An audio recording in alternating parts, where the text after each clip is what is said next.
प्रेम से बोलिए सदगुरु साहिब जी की जय हो। सतनाम साहिब। हे साहिब, आपका अनंत अनंत शुक्रिया, अनंत अनंत आभार। साहिब जी आपकी सर्वदा ही जय जयकार। आदरणीय सर्व संतों की जय हो। उपस्थित आदर के योग्य सभी जीवात्माओं को मेरा नमन। सतनाम साहिब, आप सब में बैठे परमपिता परमात्मा को शत नमन। उज्जैन का क्या मतलब है? कहते हैं विजय प्राप्त कर लेना। उज्जैन का मतलब होता है उस पर्टिकुलर चीज पर विजय प्राप्त कर लेना। तो आत्मा को किस चीज पर विजय प्राप्त करनी है? अपने कर्मों पर। और उज्जैन में कौन सा मंदिर है?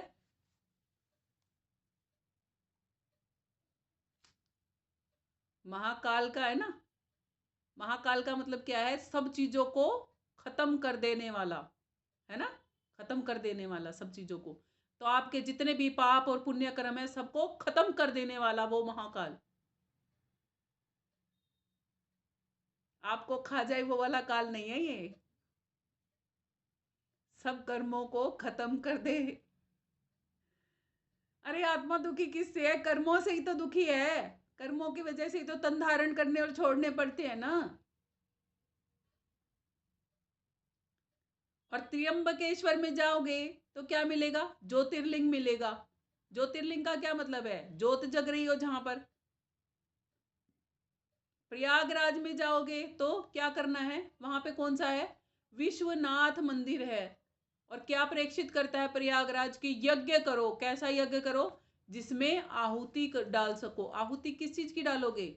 आपके सामने वो यज्ञ हो जिसमें आप आहुति डाल सको।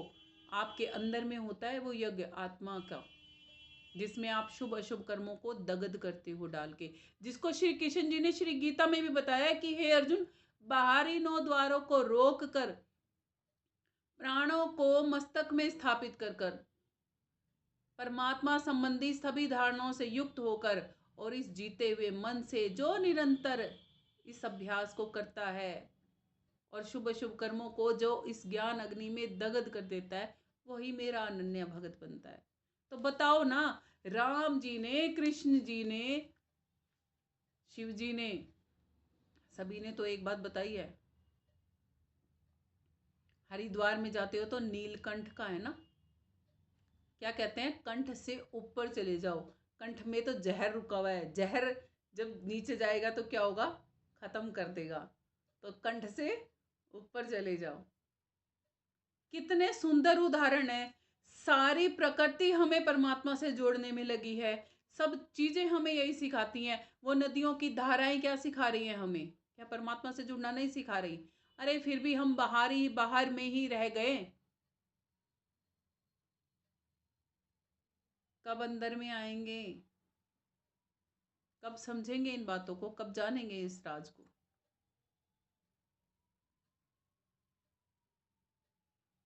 जानने योग्य राज है ना ये।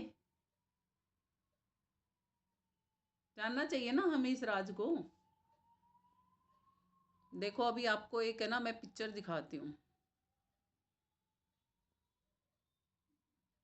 आपको थोड़ा समझने में आसानी होगी फिर।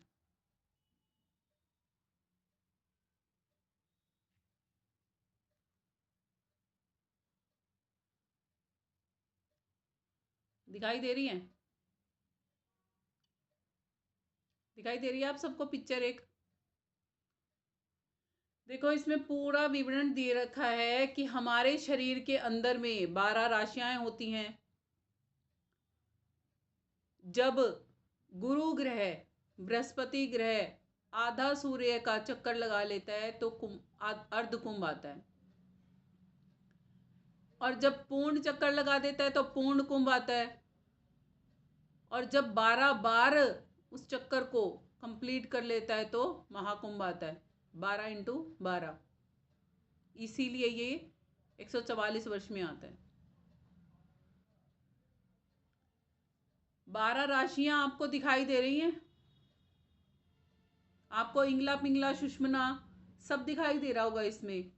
इंगला पिंगला सुखमन, सूर्य नाड़ी कौन सी है, चंद्र नाड़ी कौन सी है, अर्ध कुंभ कहाँ है, महाकुंभ कहाँ लगता है, पूर्ण कुंभ कहाँ है। दिखाई दे रहा है ना आपको अपनी स्क्रीन पे अच्छी तरीके से? ये सब हमारे अंदर में भी है। ये नदियाँ केवल बाहर ही नहीं है, हमारे अंदर में भी है। इस कुंभ में नहाना बहुत ज़रूरी है। यदि आप बाहर के कुंभ में नहाए हो या नहीं नहाए, उससे कोई फ़र्क नहीं पड़ता। आपके कर्म आपके शरीर के नहीं चिपटे हुए, आपके कर्म आपके अंदर में ही हैं। है ना, आपके कर्म आपके अंदर में ही। क्या तन के चिपटे हुए हैं जो आप उतार के बाहर रखाओगे? नानक जी ने बड़ी सुंदर बात कही है इस पर। एक नानक जी की स्टोरी है। नानक जी एक बारी हरिद्वार गए हुए थे, ऐसे ही कुंभ में गए होंगे कभी। संत जन क्योंकि चेताने के लिए हर जगह चले जाते हैं जहाँ जीवात्माओं का जमावड़ा होता है ना, इसीलिए कहा जाता है तीर्थों पर संतों का समागम होता है। संतों का समागम का क्या मतलब है? जहाँ भीड़ इकट्ठी होती है, संत जन वहां जा जाके उन लोगों को चेताते हैं, समझाते हैं, अरे लोगों क्या कर रहे हो। हरिद्वार गए हुए थे नानक जी। एक व्यक्ति वहां पर कहते हैं था, वो लोटा पानी का भर रहा था गंगा जी में से और सूर्य को अर्पण कर रहा था। नानक जी उससे उल्टी साइड खड़े हुए, जहां से वो व्यक्ति देख पाता उन्हें, और गंगा जल में से चलू भर भर के और है ना सीढ़ियों पे डालना शुरू कर दिए। अब जब नानक जी सीढ़ियों पे जल डाल रहे थे, तो वो व्यक्ति कहता, अरे बड़ा मूर्ख व्यक्ति है तू तो, क्या कर रहा है ये? सारी सीढ़ियां गिली कर दी, लोग बैठ जाते, तेरा कुछ चला जाता। कहता, भाई मेरे से तो गलती हो गई, चल तू पहले अपनी बता, फिर मैं बताऊंगा मैं क्या कर रहा था। कहता, मैं क्या कर रहा था? मैं तो सूरज को जल अर्पण कर रहा था। कहते, तू नदी में खड़ा होके तेरा जल इतनी दूर सूरज तक पहुंच जाएगा? कह रहे, तो मैं भी पता है भाई क्या कर रहा था, मैं भी अपने खेतों में पानी दे रहा था।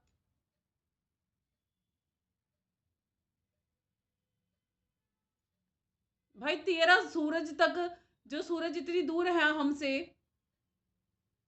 जिसके प्रकाश को भी धरती पर आने में 8 मिनट लग जाते हैं, उस सूरज तक तो हमारा पानी दिया हुआ पहुंच जाएगा। तो नानक जी कहते, मेरा मेरे मेरे तो खेत इस धरती पे ही है, मेरी धरती तक तो पानी जल्दी पहुंच जाएगा। भाई ये गंगा जल जल्दी पहुंच जाएगा, आपके वाले को तो टाइम लगेगा जाने में, मेरे वाला तो फटाफट पहुंच जाएगा। तो कहते, क्या तात्पर्य है आपका? कहते, मेरा तात्पर्य केवल इतना है कि आप अपनी आंखों को स्वस्थ रखने के लिए उस जल को, धारा को ऊपर से अगर डालते हो ना, और उसमें को झांकते हो, तब आपकी आंखों में ज्योति तेज होती है। उसका ये तात्पर्य नहीं है कि आप सूरज को जल दे रहे हो। ये एक प्रक्रिया है, साइंटिफिक प्रूफ है कि जब आप सूरज को सुबह जल देते हो ब्रह्म मुहूर्त में, तो उसमें से क्रॉस होके जो उन सूरज की जो प्रकाश होता है ना, जो हमारी आंखों को टच करता है ना उस जल की धारा के बीच में से, वो हमारी आंखों के लिए अच्छा होता है, इसलिए किया जाता है वो। और क्या बना दिया, हम सूरज को जल दे रहे हैं। अरे तुम इतने महान कब से होगे, तुम सूरज को जल दे दोगे? सूरज तो बेचारा अब तक तो इतने लाखों करोड़ों लोग सूरज को जल देते हैं, बेचारा अब तक तो वो हो जाता, अग्नि बुझ जाती उसकी, पहुंच जाता तो आप लोगों का जल। बुझ नहीं जाता? धरती पे अंधेरा करोगे क्या लोगो? सूरज को इतना जल दे दे के कहीं अग्नि लग जाती है, क्या करते हो? जल डालते हो ना, अग्नि लग जाती है। किस लिए डालते हो? किस लिए डालते हो जल? कि अग्नि बुझ जाए। और कल्पना करके देखो, जितने भी लोग सूरज को ये कह के जल देते हैं ना कि हम सूरज को जल दे रहे हैं, तो आप तो सूरज को अब तक बुझा चुके होते, आपका जल पहुंच जाता तो। कैसी करिश्माई बातें हैं ना, और संत जन हमें कितनी सरलता से समझाते हैं कि आप अपनी आंखों को उज्जवल करने के लिए वो क्रिया कर रहे हो, वो समझ सकते हैं, मगर आप अज्ञानतावश क्यों जी रहे हो? ऐसे ही जो लोग केवल बाहरी कुंभ में स्नान कर रहे हैं ना, केवल बाहरी कुंभ में डुबकियां लगा लगा के ये सोचते हैं कि भाई हम तो, हमारे तो पाप उतर गए और हम तो बस सीधा परमात्मा के पास चले जाएंगे, इन लोगों ने ही पाप किए होंगे जो कुंभ नहा के आ रहे हैं। गलत फहमी में मत जियो। जो लोग घर पे बैठे ना वो भी पापी कम नहीं है, और जो लोग नहाए आए ना वो भी पापी कम नहीं है, बराबर के हैं। और ना ही उनके नहाने से उतरे हैं और ना ही आपके बिना नहाए उतर जाएंगे। असली कुंभ में जब तक नहीं आओगे ना तब तक कोई फायदा नहीं है किसी भी चीज का, चाहे कितनी भी डुबकियां मार लो। और जो लोग नहीं मारने जाते, चाहे वो कितना भी घर में रह के संसार कमा लो, दोनों के ऊपर बराबर बात लागू होती है ये। हाँ, जैसा संतों ने बताया है, जैसा परमात्मा ने बताया है, जैसा राम कृष्ण सभी सदग्रंथों में लिखा है वहां बताया गया है, अगर आप वो वाले कुंभ में जाते हो तो पक्का मुक्ति पालोगे। ये लिख के दे सकते हैं, ये है गुरुओं का ज्ञान, ये है सच्चे शब्द भेदियों का ज्ञान।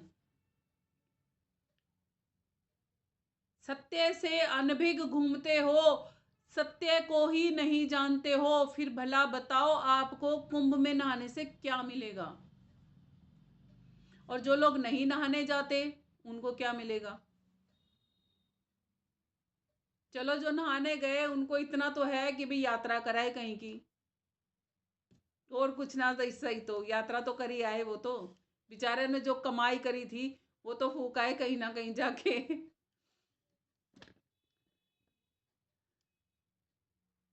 और थोड़े दिनों बाद जब वो कुंभ ओवर हो जाएगा, मतलब पूर्ण हो जाएगा, फिर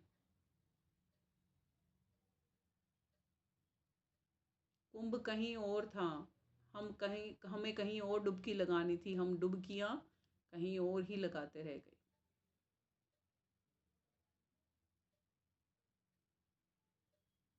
शायद इस सत्संग से आपको प्रेरणा मिले कि आपको वास्तविक कुंभ को जानना चाहिए। अर्ध कुंभ पहले जाना जाता है। अर्ध कुंभ का जानना क्या है, आत्मा को इतना तो भान रहने लग जाए, आत्मा को इतना तो पल्ले पड़ने लग जाए कि मैं संसार में हूं।